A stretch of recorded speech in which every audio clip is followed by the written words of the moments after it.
નમસ્કાર મિત્રો, સ્વાગત છે તમારી અમારી આ યુટ્યુબ ચેનલ.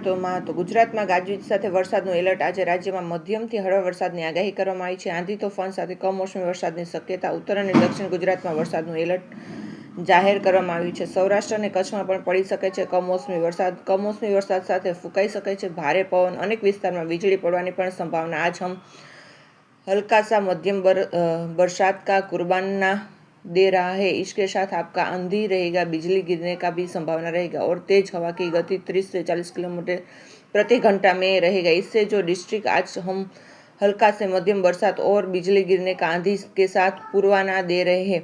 येलो वार्निंग के साथ उत्तर गुजरात में कुछ ही स्थानों में जो डिस्ट्रिक्ट आ रहे हैं, बनासकांठा, पाटण, महेसाणा, उत्तर गुजरात के सारे डिस्ट्रिक्ट कवर हो रहा है और दक्षिण गुजरात की जो डिस्ट्रिक्ट के है एक आध दुकान स्थानों में जो डिस्ट्रिक्ट में बारिश होगी. बडोर, छोटाउदेपुर, नर्मदा, भरूच, तापी और डांग और सौराष्ट्र कच्छ में जो जिला इसमें आ रहे हैं, सुरेंद्र, राजकोट, जामनगर, अमरेली, भावनगर, मोरबी, द्वारका, बोट एंड कच्छ के लिए दिया गया है. तो एक तरफ રાજ્યમાં કમોસમી વરસાદની આગાહી અને આજે કેટલાક વિસ્તારમાં વાતાવરણમાં પલટો પણ જોવા મળી રહ્યું છે. વીડીના માધ્યમથી પણ સમજીશું, કારણ કે અત્યારે રાજ્યમાં 3 સિસ્ટમ સક્રિય છે. એક વેસ્ટર્ન ડિસ્ટર્બન્સ અને 2 સાયક્લોનિક સર્ક્યુલેશન, અને તેની સીધી અસર જોવા મળી છે આ સૌરાષ્ટ્રના ભાગોમાં. કોસ્ટલ બેલ્ટ એરિયા, તેની સાથે દક્ષિણ ગુજરાતના ભાગોની સાથે મધ્યમ ગુજરાત અને ઉત્તર ગુજરાતમાં પણ કેટલાક ભાગોમાં વરસાદી વાતાવરણ જોવા મળી રહ્યું છે. કચ્છમાં પણ વરસાદની આગાહી છે, તેની અસર સીધી અત્યારે તમે જોઈ શકો છો. તો આ કચ્છના જે દરિયાઈ વિસ્તારો છે એ ભાગોમાં જોવા મળી રહી. આ તરફની વાત કરીએ તો રાજસ્થાનમાં પણ આ સિસ્ટમની અસર છે. તેના કારણે મહીસાગર જિલ્લામાં, પંચમહાલ જિલ્લામાં પણ વરસાદની અસર જોવા મળી રહી છે. થોડું ઝૂમ કરીને પણ સમજી, કારણ કે આ જે સિસ્ટમ તેની અસરને કારણે 30 થી 40 કિલોમીટર ઝડપે પવન ફૂંકાઈ શકે છે. ગાજવીજ સાથે વરસાદ થાય તેવી સંભાવના છે. સૌરાષ્ટ્રની થોડા વિસ્તારમાં વાત કરીએ લઈએ તો તમે જોઈ શકો છો કે અહીંયા જે વીડીના આધારે જોવા મળી રહ્યું છે, તો ભાવનગર, બોટાદ સહિતનો આખો જે વિસ્તાર છે ત્યાં ગાજવીજ સાથે એટલે કે થંડર સ્ટ્રોમ એક્ટિવિટી સાથે વરસાદ થઈ શકે છે.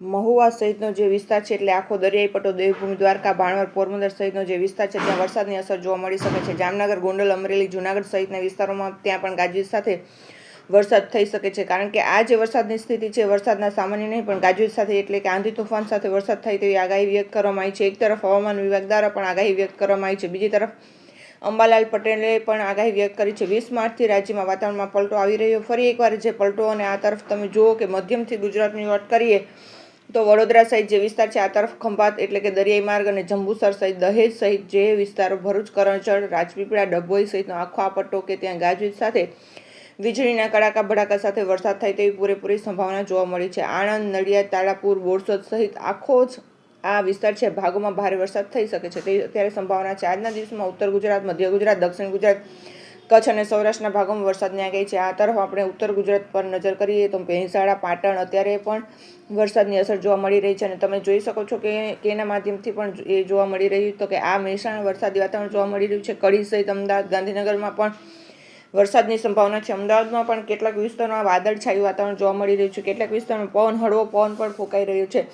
આ તરફ વિજાપુર સહિત, ઈડર સહિત આખો સાબરકાંઠાનો જે પટ્ટો છે ત્યાં પણ વરસાદી વાતાવરણ જોવા મળી રહ્યું છે. આ તરફ અરવલ્લી એટલે કે બાયોડ સહિતનો આખો વિસ્તાર છે, મહીસાગર, લુણાવાડ, બાલાસિનોર સહિત વિસ્તાર પણ વરસાદી વાતાવરણ જોવા મળી. એટલે કે આજના દિવસમાં હવામાન વિભાગ દ્વારા જે વરસાદની આગાહી કરવામાં આવી છે, અંબાલાલ પટેલ પણ વરસાદની આગાહી કરે છે. અંબાલાલ પટેલે પણ કહ્યું છે કે પ્રી મોન્સૂન એક્ટિવિટી અને તેની અસર સીધી જોવા મળી રહી છે.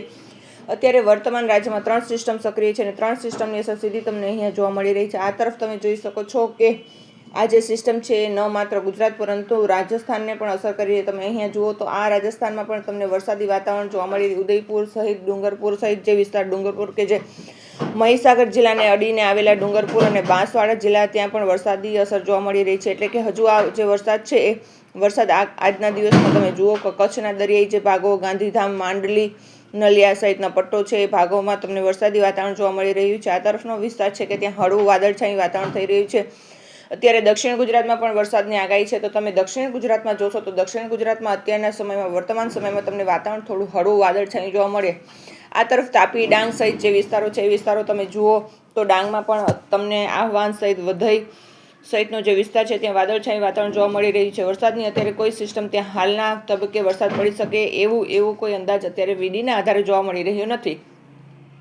પણ આ તરફ મધ્ય ગુજરાત અને એમાં પણ ખાસ કરીને ભરૂચ ઉપરનો જે વિસ્તાર છે એટલે ભરૂચથી વડોદરા સહિત ખેડા, નડિયાદ, આણંદ સહિતનો જે વિસ્તાર છે એ વિસ્તારમાં વરસાદી વાતાવરણ જામી શકે છે. નર્મદા જિલ્લામાં પણ ભારે વરસાદ ગાજવીજ સાથે થઈ શકે છે, કારણ કે આજના દિવસ માટે હળવોથી મધ્યમ વરસાદ અને જે વિસ્તાર વરસાદ પડે છે એ વિસ્તારમાં ગાજવીજ સાથે આંધી તોફાન સાથે વરસાદ પડે અને 30થી 40 કિમીની ઝડપે કલાકની ઝડપે પવન ફૂંકાય તેવી પણ શક્યતા વ્યક્ત કરવામાં આવી છે. એટલે આજે તમે જોઈ રહ્યા છો આ જે સિસ્ટમ છે, સિસ્ટમની અસર સીધી ગુજરાતને થવાની છે.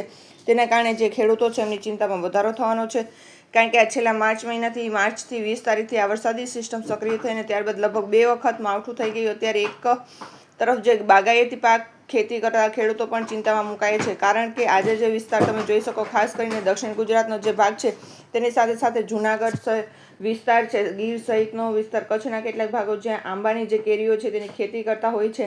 અત્યારનો જે આ સમય છે આમ્ર મંજરી બાદ હવે જે નાની નાની કેરીનો બેસતી હોય છે અને આ જે વરસાદ પડે તેના કારણે કેરીઓ ખરી જતી હોય છે. એના કારણે ખેડૂતો પણ મોટાપાયે નુકસાન વેઠવું પડે છે.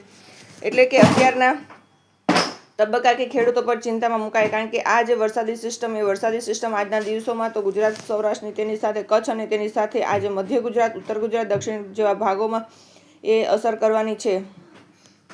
જય હિન્દ.